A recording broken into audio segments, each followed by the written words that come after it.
Hello learners, ये charge and electric field का part 3 है और इसमें हम quantization of charge, additivity of charge और कंजर्वेशन ऑफ चार्ज से रिलेटेड जो न्यूमेरिकल है उनकी स्टडी करेंगे। और इस न्यूमेरिकल को लगाने से आपको एक फ़ायदा होगा कि आपको डिफरेंट डिफरेंट टर्म्स का जो टर्मिनोलॉजी यूज़ की जाती है उसका भी नॉलेज हो जाएगा।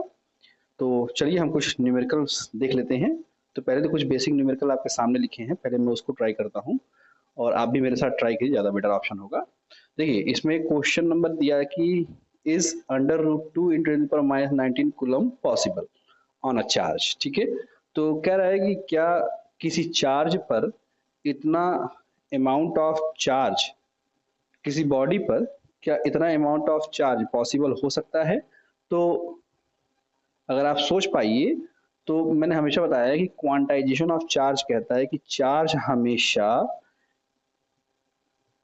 Q is equal to n के टर्म में हो सकता है, where n is integer number. ठीक है, अगर आप देखिए यहाँ पे तो अंडर रूट टू है और अंडर रूट टू जो है वो एक इरेशनल नंबर है। इसका मतलब ये है कि इतना अमाउंट ऑफ चार्ज जो है किसी भी बॉडी पे एग्जिस्ट नहीं कर सकता। ठीक है, चल सेकंड क्वेश्चन है। यहाँ पे देखिए सेकंड क्वेश्चन क्या कह रहा है कि a body a body's charge is 1.6 into 10 to the power minus 20 coulomb. Is this possible? तो किसी बॉडी पे कह रहा है कि इतना चार्ज है, तो क्या ये पॉसिबल है कि इतना चार्ज हो सकता है। तो मैंने तब भी बताया था क्वांटाइजेशन ऑफ चार्ज के फॉर्म में कि जो मिनिमम अमाउंट ऑफ चार्ज किसी बॉडी पे हो सकता है वो हो सकता है 1.6 into ten to the power minus 19। यहाँ पे कितना दिया हुआ है, यहाँ पे दिया है 1.6 into ten to the power minus 20। तो माइनस 20 माइनस 19 से भी छोटा है। ठीक है ना, यानी ये अमाउंट जो है इससे भी छोटा है। इसका मतलब है कि ये अमाउंट 10 टू पावर माइनस 20 वाला अमाउंट उस बॉडी पे एग्जिस्ट नहीं करेगा। ठीक है, यानी ये भी चीज पॉसिबल नहीं है। ये दोनों क्वेश्चन आपको समझ में आ गया अच्छे से। चलिए इसके बाद कुछ और भी न्यूमेरिकल्स लगाते हैं। यहाँ पे कह रहा है कि सबसे बेसिक क्वेश्चन जो आपने क्लास 10th में भी कई बार लगाया होगा, number of electron in one coulomb charge कितना होगा। तो नंबर ऑफ इलेक्ट्रॉन निकालना है तो ऑब्वियस सी बात है Q is equal to n e लगाइए। आपको नंबर ऑफ इलेक्ट्रॉन निकालना है यानी n की वैल्यू निकालनी है। सो वैल्यू प्लेस करिए, Q की वैल्यू कितनी दी हुई है 1 कूलम, n निकालना है और E जो होता है वो चार्ज ऑन इलेक्ट्रॉन होता है, तो 1.6 into ten to power minus 19 coulomb. ठीक है ना, कूलम हटा दीजिए, इसको उधर ले जाएंगे। So will get 1 upon 1.6 into ten to the power minus, ऐसे लिख लेते हैं हम, 1 upon 1.6 into ten to the power minus 19। So आप इसको सॉल्व करिए और इसका सोल्यूशन आप खुद ढूंढ लीजिए। ठीक है, सिंपल सी बात है।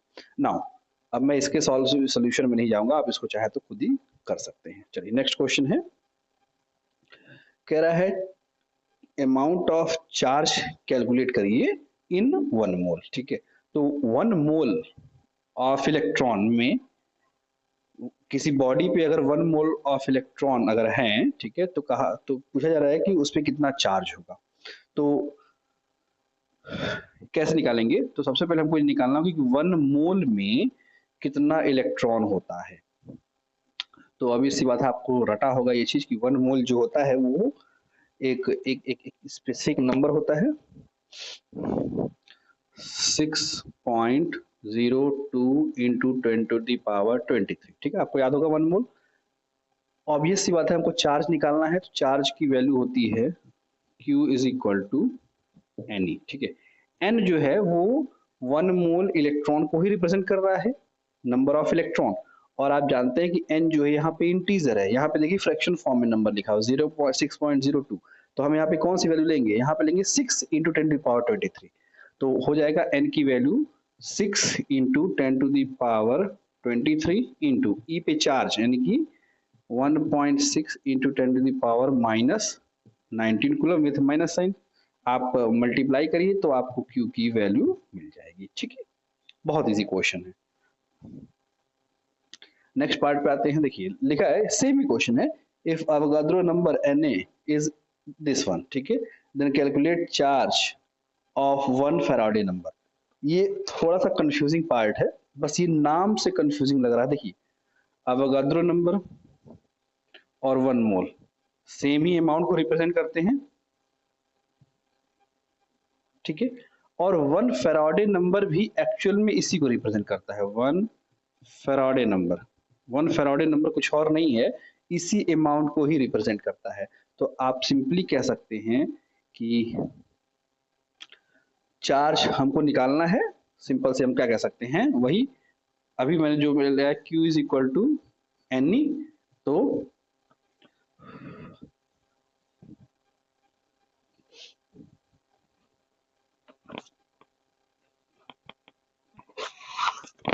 एन की वैल्यू कितनी हो जाएगी for calculating one Faraday number, तो एन की वैल्यू मतलब हो जाएगा one mole, one mole of amount, और वन मोल अमाउंट का मतलब 6 into 10⁻23 into 10⁻, 1.6 into 10⁻⁻90 with minus n, जो आएगा वही आंसर है आपका। मतलब अगर आप थोड़ा समझने की कोशिश कीजिए तो ये क्वेश्चन और ये पूरा क्वेश्चन ये एक ही क्वेश्चन, दो अलग अलग क्वेश्चन है ही नहीं, ठीक है।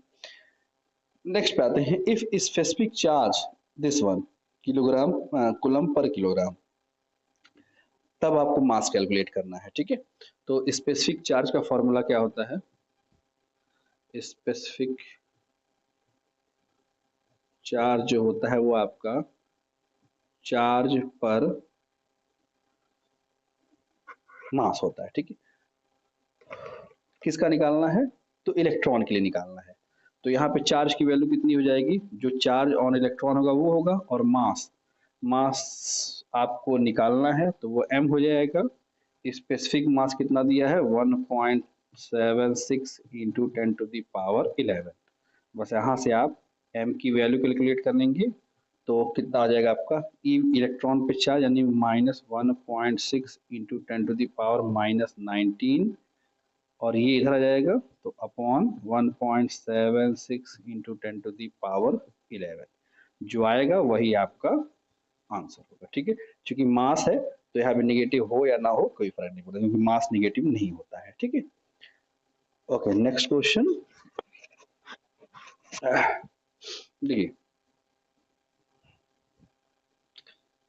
क्वेश्चन कह रहा है कि इलेक्ट्रॉन पे जो चार्ज होता है वो इतना है, ठीक है ना। तो कह रहा है ऑर्डर ऑफ मैग्नीट्यूड कितना होगा, तो ये बहुत सिंपल सा आंसर है। ऑर्डर ऑफ मैग्नीट्यूड का मतलब होता है जो कि पावर ऑफ 10 है, पावर ऑफ 10 जो होता है वही आपका ऑर्डर है, ठीक है ना। तो ये कहलाएगा ऑर्डर ऑफ -19, मैं ये लिखने की जरूरत नहीं है। नेक्स्ट वन क्वेश्चन है, which one is the continuous physical quantity m और q, यानी कि कह रहा है कि कौन सी फिजिकल क्वांटिटी मास या चार्ज में से कॉन्टिन्यूअस होती है। अब ये कॉन्टिन्यूअस का मतलब क्या है, देखिए जो जो क्वांटिटी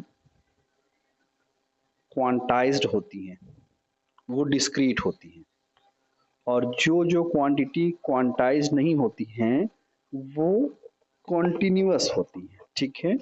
तो मैंने बताया था कि चार्ज जो है वो आपका क्वांटाइज्ड है, यानी मास जो है आपका वो एक कॉन्टिन्यूअस फिजिकल क्वांटिटी है, ठीक है।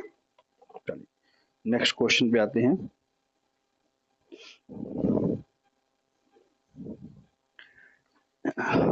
देखिए ये क्वेश्चन यहाँ कह रहा है, calculate the net charge on hydrogen isotope. Question number मान लीजिए एफ जी मैं कह लूँ, तो hydrogen isotope 1H1 1H2 1H3 hydrogen isotopes के नेट चार्ज को कैलकुलेट करना है। तो इसके लिए आपको सबसे पहले हाइड्रोजन आइसोटोप्स के एटॉमिक स्ट्रक्चर का नॉलेज होना चाहिए। तो 1H1 कितना कैसा होता है, एक प्रोटॉन होता है और इसके चारों तरफ रिवॉल्व करने वाला एक इलेक्ट्रॉन। 1H2 कैसा होता है, एक प्रोटॉन एक न्यूट्रॉन और इसके चारों तरफ रिवॉल्व करने वाला एक इलेक्ट्रॉन। 1s3 कैसा होता है, 1 प्रोटॉन 2 न्यूट्रॉन और 1 इलेक्ट्रॉन। ठीक है, तो अगर मैं आपसे कहूं कि इफेक्टिव चार्ज या नेट चार्ज निकालना है क्यू नेट, तो सिंपल सी बात है, हमें सभी चार्जेस का अलजेब्रिक सम करना होगा। तो अगर आप देखिए, तो जैसे ही आप इसको लेंगे तो एक चार्ज है किसकी वजह से, प्रोटॉन की वजह से, प्लस एक चार्ज किसकी वजह से है, इलेक्ट्रॉन की वजह से। बट हमें अलजेब्रिक सम करना है तो विथ साइन करेंगे। तो चार्ज ऑन प्रोटॉन और चार्ज ऑन न्यूट्रॉन का वैल्यू जो होता है वो सेम होता है, विथ माइनस साइन है लेकिन, तो ये वैल्यू इसको कैंसिल कर देगी, तो 0 कूलम चार्ज होगा। ठीक है, इसी तरह अगर मैं इसमें देखूं 1s2 के लिए, तो इसमें भी जो चार्ज पार्टिकल हैं कौन कौन से हैं, न्यूट्रॉन पे तो चार्ज है ही नहीं, इसकी बात करने की जरूरत ही नहीं है। अगेन देखिए घूम फिर के, एक प्रोटॉन की वजह से चार्ज होगा, एक इलेक्ट्रॉन की वजह से चार्ज होगा, तो फिर इस पे भी जो नेट चार्ज आएगा वो कितना होगा, 0 होगा। ऐसे इसमें भी देखें तो न्यूट्रॉन्स की वजह से तो चार्ज है ही नहीं, तो अगेन वही कंडीशन आ जाएगी, तो इन तीनों पे जो नेट चार्ज होगा वो 0 ही होगा। ठीक है, चलिए नेक्स्ट क्वेश्चन की बात करते हैं।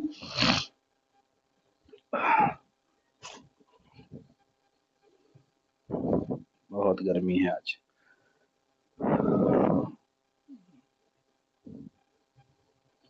देखिए ये क्वेश्चन करा है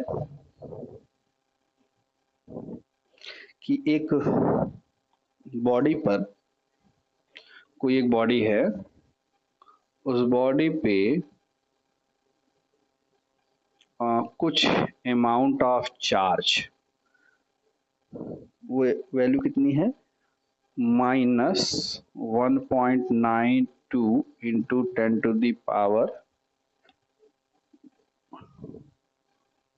10 कूलम का चार्ज जो है किसी बॉडी पे आ गया है।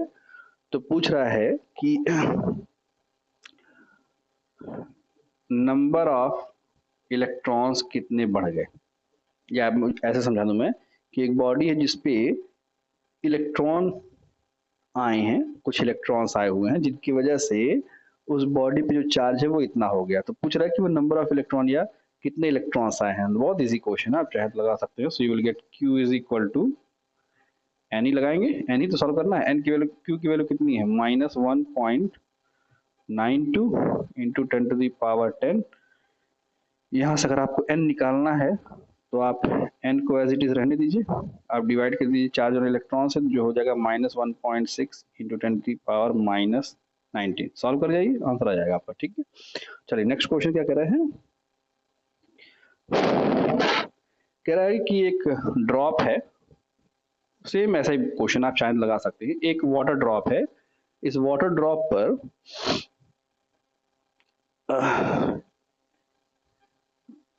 किसी वजह से 8.01 इंटू 10⁻19 कूलम का चार्ज आ गया है। ठीक है ना, -19 कूलम का चार्ज आ गया है।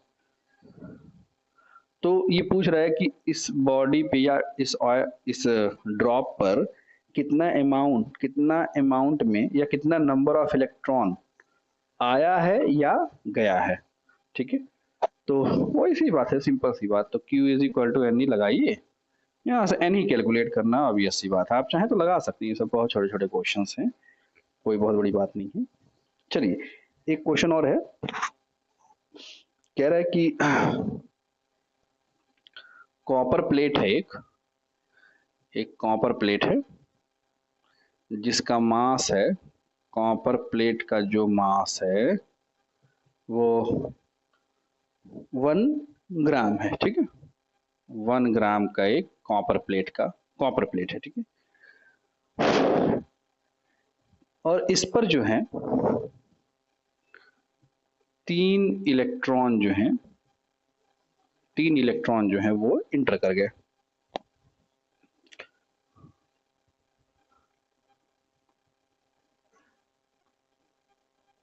तो अब पूछ रहा है कि इस कॉपर प्लेट पर जो अमाउंट ऑफ चार्ज होगा वो कितना होगा। ये कॉपर प्लेट का अब नेचर वाइज कैसा होगा, पॉजिटिव चार्ज होगा या नेगेटिव चार्ज होगा, और पूछ रहा है कि इसका मास कितना अब होगा। ठीक है, बहुत सिंपल सा क्वेश्चन है। तो सबसे पहले हम क्यू निकाल लेते हैं। क्यू कितना हो जाएगा, यही होगा एन। एन जो है वो देखिए, इस कॉपर प्लेट पे चार्ज आया किसकी वजह से है, इन 3 इलेक्ट्रॉन के आने की वजह से। यानी कि जो अमाउंट ऑफ चार्ज होगा वो 3 इलेक्ट्रॉन की वजह से होगा। यानी एन की वैल्यू कितनी हो जाएगी आपकी 3, और एक इलेक्ट्रॉन पे चार्ज है ही इतना, आप निकाल जाइए। ठीक है। नाउ सेकंड क्वेश्चन क्या कह रहा है कि नेचर कैसा होगा, मतलब ये बॉडी जो होगी वो निगेटिवली चार्ज जब होगी कि पॉजिटिवली चार्ज होगी। तो इलेक्ट्रॉन इसमें आया है, यानी कि जो इक्विलिब्रियम कंडीशन था उससे इलेक्ट्रॉन ज्यादा हो गया है, यानी प्रोटॉन की वैल्यू इलेक्ट्रॉन कंपेरिजन में ज्यादा हुई है। तो वैसी बात है, ये जो चीज होगी वो nature wise negative charge body होगी। ठीक है ना। नेक्स्ट क्वेश्चन है कि मास कितना होगा। तो मैंने बताया था कि जब भी इलेक्ट्रॉन किसी बॉडी में आता है तो बॉडी का मास बढ़ता है। ठीक है। तो मास कैसे निकाल सकते हैं, तो नेट मास हो जाएगा, देखिए mass of copper body plus mass of 3 electron body, यानी 3 time of mass of electron. ठीक है ना।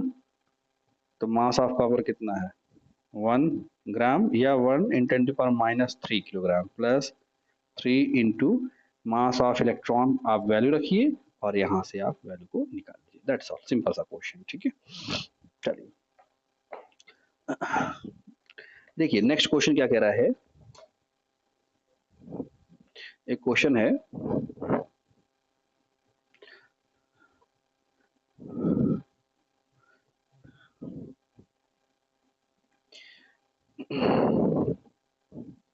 कि एक बॉडी में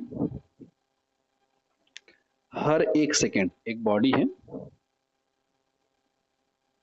उस बॉडी में हर एक सेकेंड में 10⁻⁹ इलेक्ट्रॉन, सॉरी, उस बॉडी से, एक बॉडी है, इस बॉडी से हर सेकेंड 10⁻⁹ इलेक्ट्रॉन बाहर निकल रहा है, हर सेकेंड, प्रत्येक सेकेंड। ठीक है। तो कह रहा था कि कितना टाइम लगेगा इस बॉडी को, कितना टाइम लगेगा इस बॉडी को 1 कूलम चार्ज होने में। देखिए पहली बात तो ये है कि इसमें से इलेक्ट्रॉन निकल रहा है, मान लीजिए इक्विलिब्रियम कंडीशन था, वो कंडीशन जिसमें इसमें इस बॉडी में इलेक्ट्रॉन और प्रोटॉन बराबर रहे होंगे।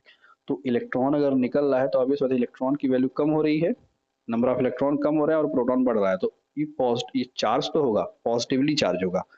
तो बस इतना पूछ रहा है कि कितना टाइम लगेगा इस बॉडी को 1 किलोग्राम पॉजिटिवली चार्ज होने में, टाइम पूछ रहा है। तो इसको कैसे निकालेंगे आप, बहुत इजी क्वेश्चन है।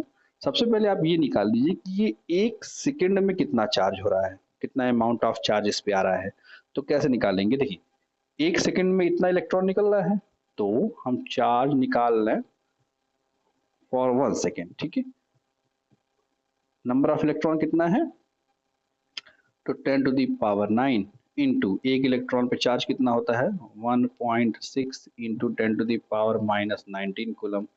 सिंपल सा लगा जाए तो ये हो जाएगा कितना 0.6 इंटू 10⁻⁻19 और +9, यानी हो जाएगा -10 कूलम। ठीक है। यानी कह सकते हैं कि एक सेकेंड में इतना इस बॉडी पे चार्ज आ रहा है। तो एक सेकेंड में अगर इतना चार्ज आ रहा है तो कितना टाइम लगेगा इतना चार्ज होने में। ठीक है ना। तो बहुत सी सिंपल सी बात है, हम क्या करें सिंपल से हम फिर से वही ले लें। देखिए हम निकालें, बड़ा ले लें, एक सेकंड में इतना, तो कितना टाइम लगेगा। ठीक है ना। यहां से हम Q लिख दें, Q का वैल्यू कितना है, कितना हमको चाहिए था 1 कूलम, यानी टाइम इंटू 1.6 इंटू 10⁻⁻10। यहाँ से टाइम ही तो निकालना है, तो टाइम निकाल लेते हैं। तो कितना जगह 1/1.6 इंटू 10⁻⁻10। ठीक है। सेकेंड अभी इसको आप चाहे तो कैलकुलेट कर लीजिए, एक बहुत रटा रटाया आंसर आता है, अगर आप चाहें तो इसको याद कर लें। ये होता है 198 ईयर, अगर आप चाहें तो सॉल्व कर रहे हैं, ये बहुत रटा हुआ आंसर है, ठीक है।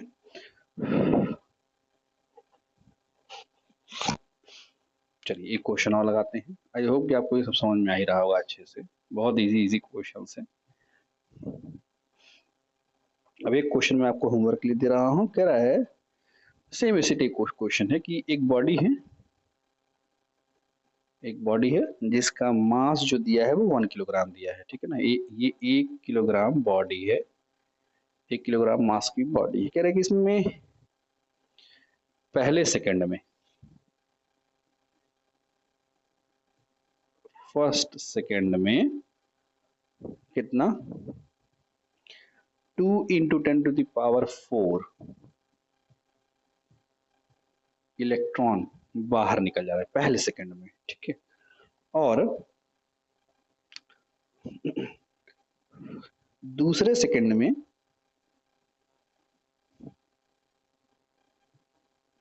1 इंटू 10⁵ इलेक्ट्रॉन इंटर कर जा रहे हैं। तो आपको इतना ये बताना है